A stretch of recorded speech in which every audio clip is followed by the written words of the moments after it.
Hari Om. My dear holy souls, this is Mata Anantananda, Sri Sadguru Shivarama Avadhuta Ashramam, Kamavaram village, Kurnool district, Andhra Pradesh state, from Bharat, that is India. Under the caption of Wonderful Indian Folk Stories, we are enjoying the twistful, wonderful, adventurous stories of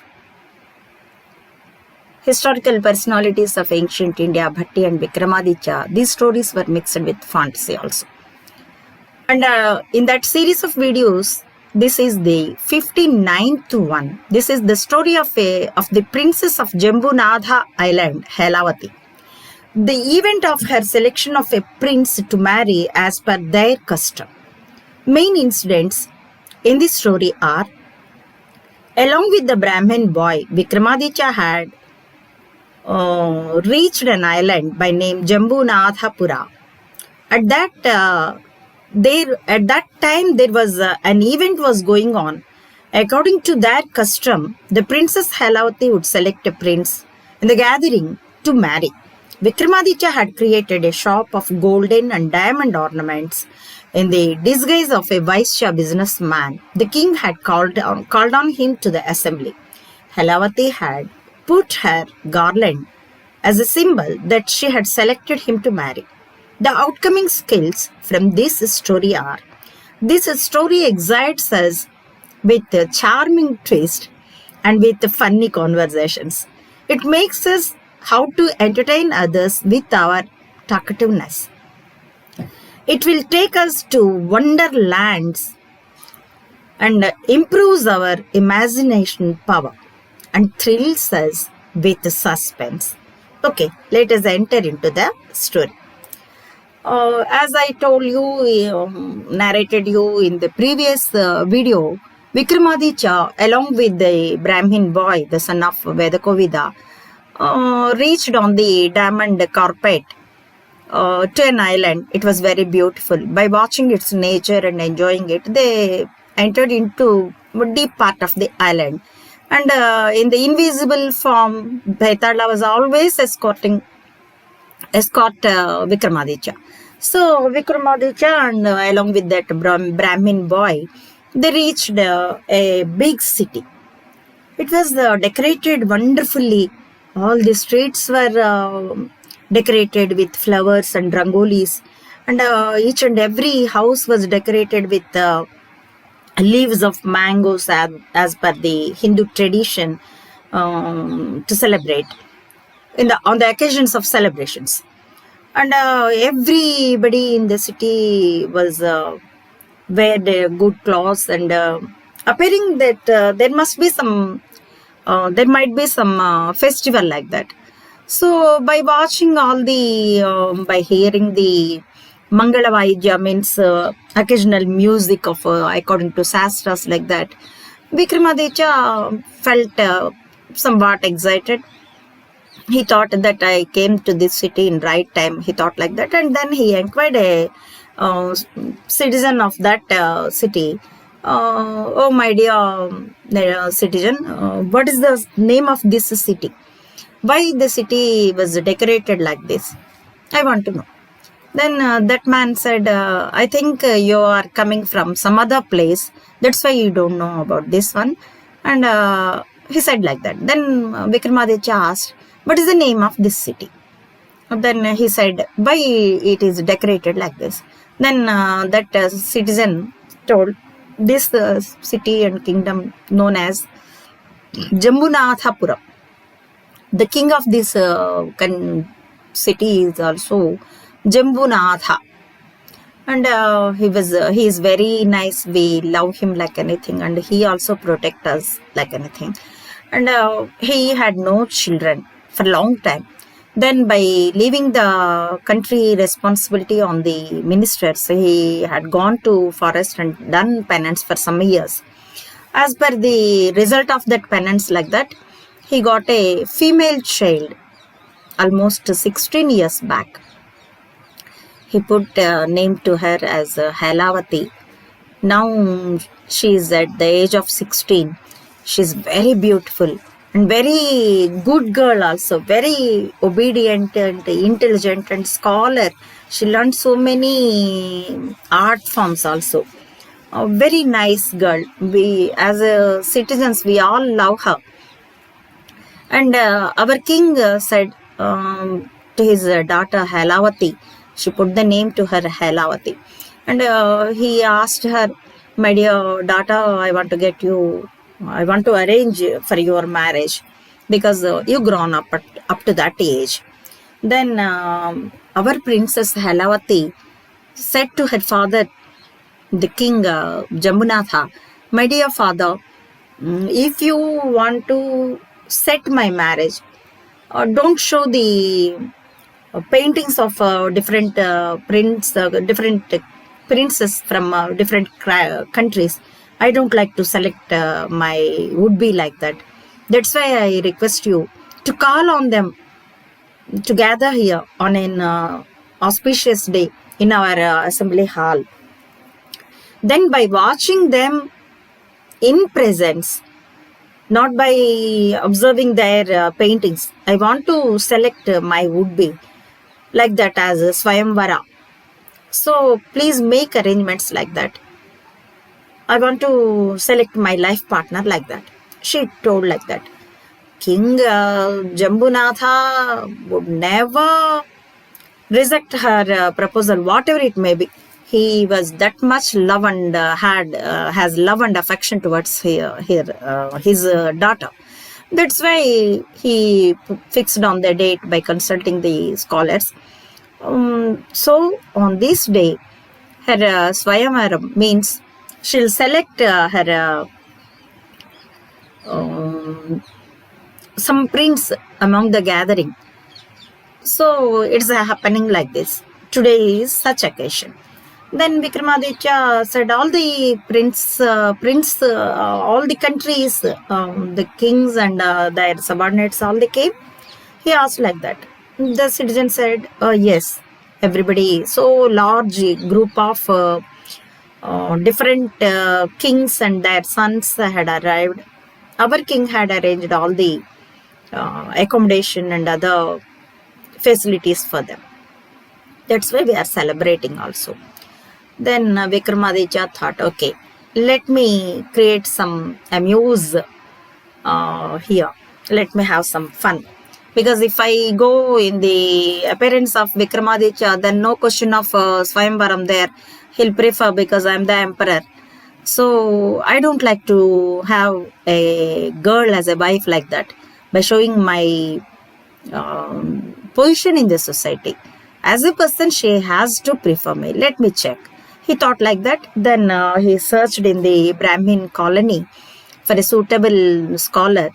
Then he found out someone. Then he approached that family. He asked that Brahmin man, oh, my dear scholar, on some other duty, I came to this island. I'm a foreigner to your country.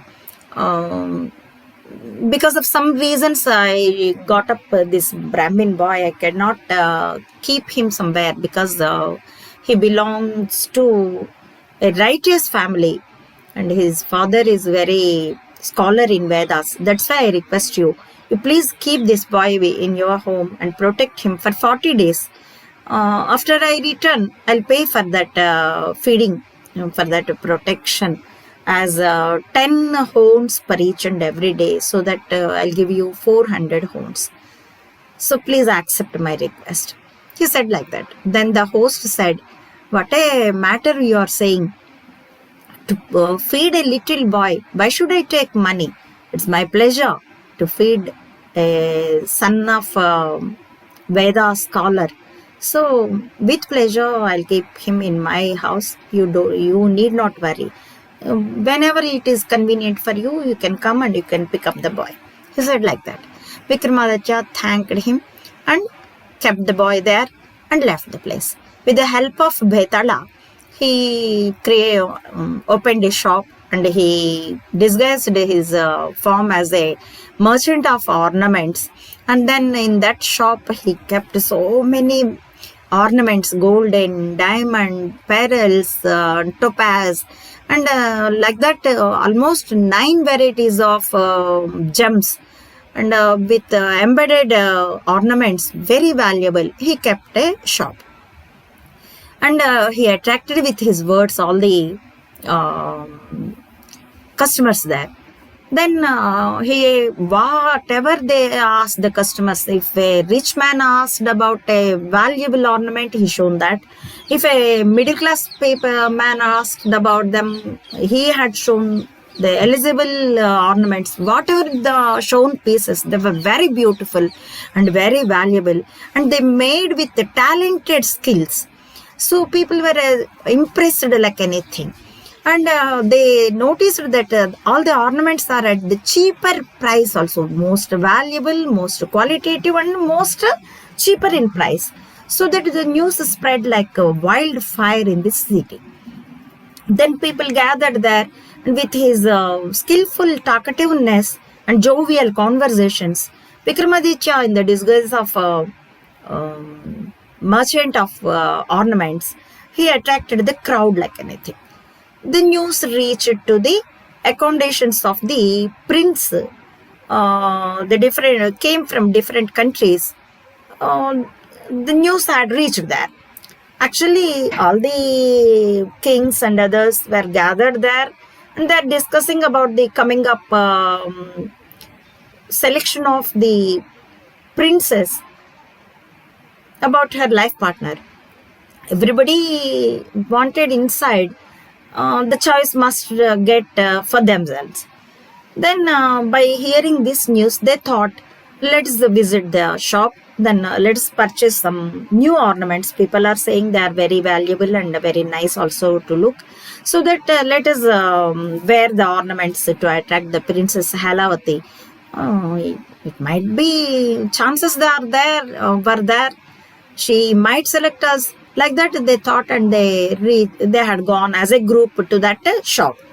Then by watching all the princes of different countries, Vikramaditya thought felt happy, and then he invited them and he entertained them like anything. He had shown whatever the ornaments they asked. They had shown most valuable, most skillfully made up of them. And the designs of the ornaments also very beautiful. They impressed like anything. They purchased some while purchasing and while showing, while selling, while showing exhibiting the ornaments. Vikramaditya had mesmerized them with his jovial and skillful conversations. By the way, they felt very attached with him, and they were impressed by him like anything by watching his appearance and the glory in his face. Though he is in the disguise of ornament merchant, they were impressed like anything. So they forgot in the time of the assembly time to which to attend to which they came. They forgotten everything, and they were laughing at the conversations with him. They were getting entertainment there, and they kept there itself. They didn't move to the assembly hall. Time was crossing, so that the King Jambunatha ordered his servants to go to the accommodation places of the prince, the invitees. Then he ordered the soldiers to request them to come to the assembly hall, because the time was beyond the fixed one. Then they have gone there. Nobody was there. They felt very wonder about it, and they returned to the assembly hall. They informed it to the king. He felt wonder. What happened? Where they have gone? At that moment itself, the spying agents of King Jambunatha reached the assembly hall. They reported, "Oh, my dear king, your majesty, some foreigner, the ornament merchant, have come to our city, and he opened a shop. It was very attractive and got popular in the city. So it got viral. People all were going there. And because he was selling the ornaments, beautiful one and qualitative one, with cheaper price, embedded with 9 types of gems, diamonds, pearls, topaz, like that. That's why our invitees also all the kings and their assistants, they have gone to that shop only, and they were sitting there and they were getting entertained by that conversations with the ornament merchant. Then king felt very wonder. Then he sent his soldiers to request the kings there where they gathered along, and as well you invite that golden ornament merchant also, because on the occasion of my daughter's marriage, I also willingful to purchase some new designs. He ordered the servants like that. All the soldiers and servants have gone to the shop of the Vikramaditya, that means the ornaments merchant, and they informed about the king's request. Then they reminded all the princes and kings who came to attend the Swayamvara meeting of Princess Halavati, and they also requested the ornament merchant, you also can have fun, entertainment, so please come with us. And Vikramaditya also desired the same inside. That's why he said openly, okay, I'll come. Then he decided inside to come Bhetala as in the form of assistant to him. Then by sensing that Bhetala had from invisible form, he made up of him as visible in the disguise of a assistant to the ornament merchant. And as if he was coming from our other side of the street, like that, he came there and met with the ornament merchant, that is Vikramaditya, and said, oh, my master, what I have to do? Then Vikramaditya ordered his servant, that is Bhetala, come with me, take all the boxes of the ornaments. We got a good business offer from the king. On the occasion of his daughter's marriage, he was enthusiastic to purchase our ornaments. So we can have good business now. Okay, that much we are lucky. Okay, come along with me. He ordered his servant like that, and the servant obeyed, so that he was bringing all the boxes of the ornaments, and along with the group, Vikramaditya had reached the assembly hall where the occasion should be happen. By watching his glory and appearance, the king Jambunatha also got wondered about him, and he said, oh, my dear ornament merchant, you please sit beside here. After the completion of the occasion, my daughter will select somebody among this group, so that I have to celebrate her marriage. So on that occasion, I want to purchase some new designs. People are saying that you have very nice designs and very costly and qualitative ornaments, and you are offering the cheaper price also. That's why I'm interested to do business with you. So please sit beside. Then as obedience showing, Vikramaditya accepted that request, and he sat just beside, just somewhat apart from them, from the group of princes. He sat there, and all the princes were requested to take up their seats, and everything was arranged. And then Halavati, along with her servant maids and other friends, and by wearing a garland in the to keep it in the neck of the selected prince as her life partner, as her husband, would be like that. So that she entered into the assembly hall. Everybody was shocked by watching her, because just she was looking like an angel. Just looking, the scene seems that some lightning is entered into the city, into the assembly hall. They felt like that.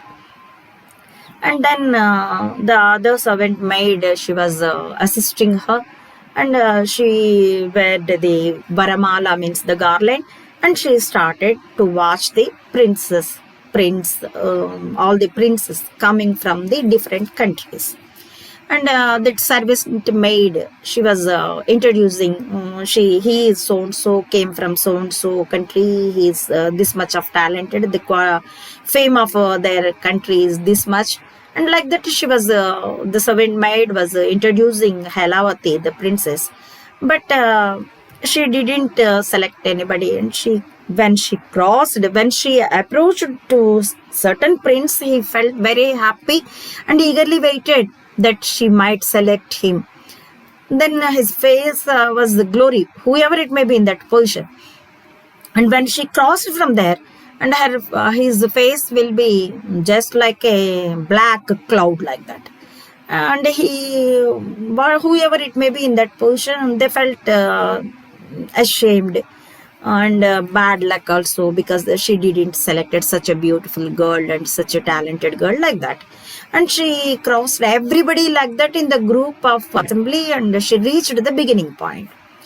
Then Jambunatha also was watching. Everybody was eager that the Princess Halavati would select somebody like that. With that expectation, everybody was keenly observing her. Then once again, she had watched all the assembly hall. Just that moment, she had observed some man. Who is that? Vikramaditya in the disguise of ornament merchant. She watched him. It seems for her that he was like a sun among all the candles, and just he was like a moon surrounded with the stars. She got attracted like anything with his appearance and with the glory of his face, and she got mesmerized like anything. Then immediately she rushed towards him, and she kept her varamala, the garland, as a symbol of selection of that man as her life partner. She kept it on in his neck. Nobody had expected such. So almost they paralyzed. The king felt shocked. And then after watching, first of all, by watching the face of Vikramaditya, who is in the disguise of ornament merchant, just she kept the varmala in the garland in his neck. Later, she lowered her head and she watched his appearance. Then only she came to know that he was not a prince. He was a merchant. By his appearance, she could sense it. Immediately, she got paralyzed and got unconscious and fallen down on the ground. Her assistants and servant maids came there, and they lifted her inside to the palace. And then the king is still in the paralyzed status. The other prince, all the kings who gathered there, they were started to laugh. And because of their shy also, they expressed this their agony like that. And they commented, while all the princes, all the invitees are there, here we are in the assembly hall. By leaving all of us, she didn't select anybody among us. And finally, she selected the merchant of ornaments, whatever it may be, his glory and attractiveness, whatever it may be. But he belongs to Vaishya community rather than the Kshatriya. Being a daughter of a king, she selected a businessman like that. What a fate. They laughed like that, and they were leaving from the assembly hall. Jambunatha also felt very worried about the incident. Why his daughter had done such, he didn't expect, and he didn't understand also. Then he ordered his minister and to keep accommodate and to facilitate the man, the golden ornaments, the ornament merchant. By saying like that, he left the assembly hall. And what Komala Bhashanavalli continue to Bhojaraja, the remaining story, let us enjoy in the coming up video. Harihi Om. Thank you for watching.